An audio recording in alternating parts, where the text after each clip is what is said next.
아내가 치매에 걸렸다는 사실을 처음 들었을 때 나는 그 말을 믿지 않았다. 아니, 믿고 싶지 않았다.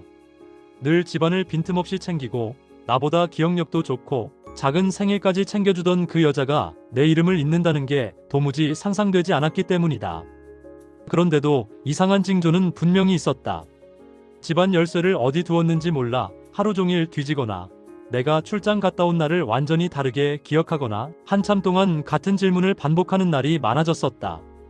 그때는 그저 나이가 들어서 피곤한가 보다, 잠을 못 자서 그런가 보다, 그렇게만 생각했다.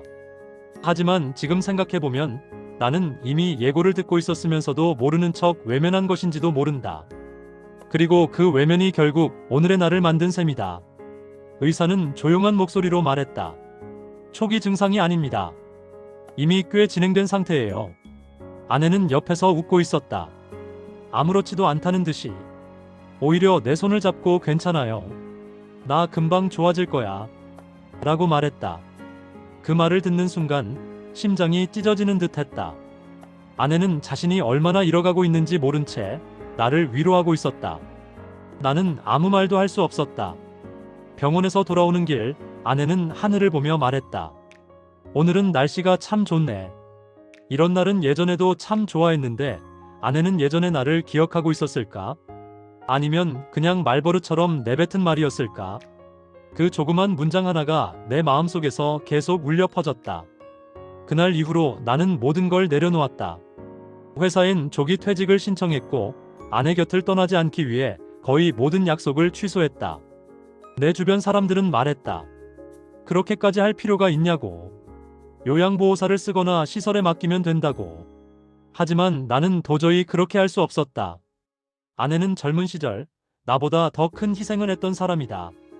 내가 돈 벌러 돌아다니는 동안 혼자 아이들을 키우고 양가 부모님을 챙기고 가난했던 시절 나를 붙잡고 버텨준 사람이다. 그런 사람을 내가 다른 이에게 맡긴다는 것은 내 인생의 일부를 통째로 떼어버리는 것과 같았다. 그래서 나는 아내 곁에 남았다. 처음엔 그렇게 어렵지 않았다. 아내는 여전히 나를 알아보았고 가끔씩 엉뚱한 질문을 하더라도 다시 설명하면 금방 이해했다. 그러나 시간이 갈수록 아내는 하루하루 조금씩 변해갔다. 어떤 날은 나를 오빠라고 부르며 젊던 시절로 되돌아간 듯했고 어떤 날은 내 이름을 혼동하며 나를 아버지라고 부르기도 했다. 그리고 또 어떤 날은 마치 처음 보는 사람 대하듯 낯선 눈빛으로 나를 바라보기도 했다. 그런 날이면 나는 마음속으로 무너지면서도 아무렇지 않은 척해야만 했다. 괜찮아. 오늘은 조금 피곤한 거겠지. 그렇게 스스로를 속이며 버텼다. 가장 힘들었던 건 아내가 조용히 눈물을 흘리던 날이었다. 무슨 일이냐고 물으면 아내는 대답하지 못했다. 그리고 이렇게 말했다. 내가 뭘 잃어버린 것 같은데 그게 뭔지 모르겠어. 그 순간 나는 숨이 막혀왔다. 아내는 스스로 기억을 잃고 있다는 사실을 어렴풋이 알고 있었던 것이다. 잊어버린 사실조차 잊어버리기 전에 아내는 마지막으로 자기 자신을 붙들고 있었던 것이다. 그 모습을 보며 나는 아무 말도 할 수 없었다. 다만 아내를 안아주고 괜찮다고, 나는 여기 있다고, 당신은 혼자가 아니라고 말할 뿐이었다. 시간은 잔인했다. 아내의 기억은 점점 더 희미해졌고 결국 내 얼굴을 보며 말했다. 실례지만 누구세요? 그 한마디를 듣는 순간 나는 세상이 무너지는 것 같았다. 가슴이 눌려와 숨 쉴 수 없었다. 하지만 나는 웃었다. 그렇지 않으면 울어버릴 것 같았기 때문이다. 나는 당신을 도와드리는 사람입니다. 그렇게라도 해야 아내가 불안해하지 않을 것 같았다. 아내는 나를 보며 고맙다고 말했다. 당신 같은 사람이 있어서 참 다행이에요. 도대체 어떤 심정으로 그런 말을 들어야 했을까? 그 말은 감사가 아니라 내 존재가 사라졌다는 고통스러운 선언이나 다름없었다. 하지만 나는 포기할 수 없었다. 아내에게 내가 누구인지 알려주기 위해 우리는 함께 앨범을 보고 옛 노래를 듣고 예전에 자주 가던 산책로를 함께 걸었다. 때로는 아내가 기억을 잠깐 되찾기도 했다. 잠깐 동안만이라도 내 이름을 부르는 날이면 나는 그걸 몇 번이고 되뇌며 살아갈 힘을 얻었다. 하지만 그런 날은 점점 줄어들었고 어느 날부터는 완전히 사라졌다. 그러던 어느 날 아내가 갑자기 내 손을 꼭 잡았다. 그리고 말했다. 내가 뭔가 잊고 있는 것 같아 당신에게 정말 중요한 말을 해야 하는데 나는 숨을 죽였다. 혹시라도 나를 기억해내는 것일까? 아내의 눈을 보며 말했다. 천천히 생각해. 괜찮아. 아내는 오랫동안 입술을 달싹이더니 아주 작은 목소리로 말했다. 미안해요. 내가 누구였는지, 어디에 있었는지, 그리고 누구를 사랑했는지 생각이 안 나요. 그리고 그 말 뒤에 아주 조용히 덧붙였다.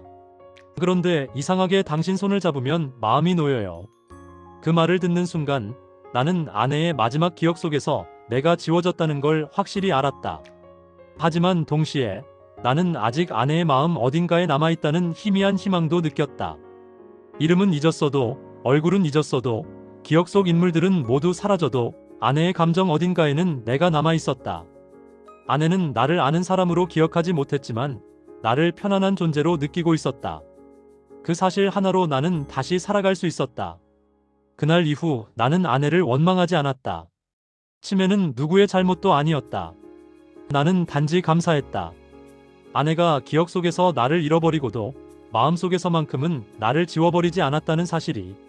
그리고 그런 희미한 감정들만으로도 아내는 나와 함께 남아있었다. 나는 매일같이 아내에게 말했다. 괜찮아. 당신은 걱정하지 마.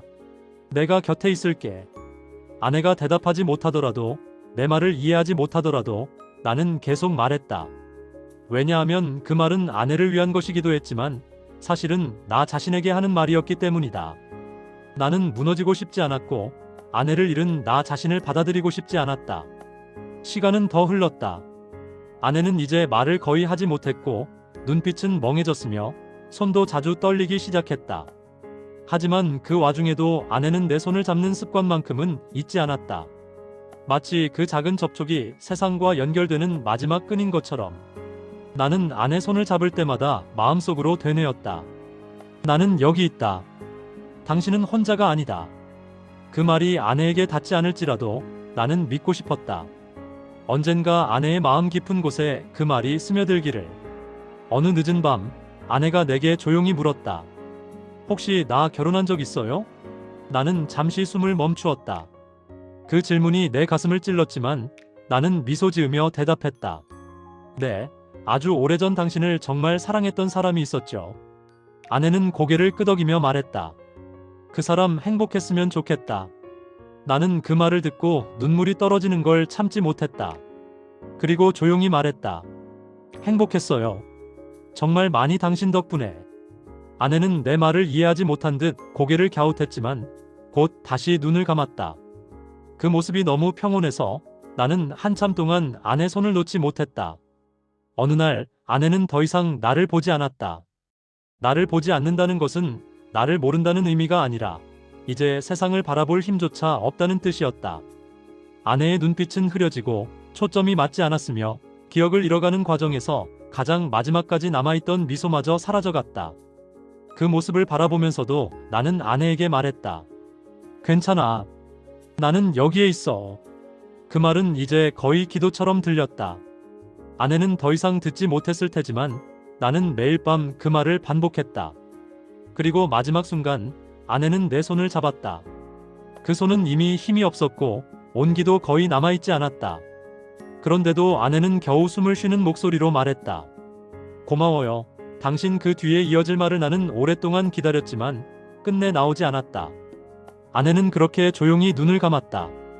나는 아내의 손을 붙잡고 한참 동안 움직이지 못했다.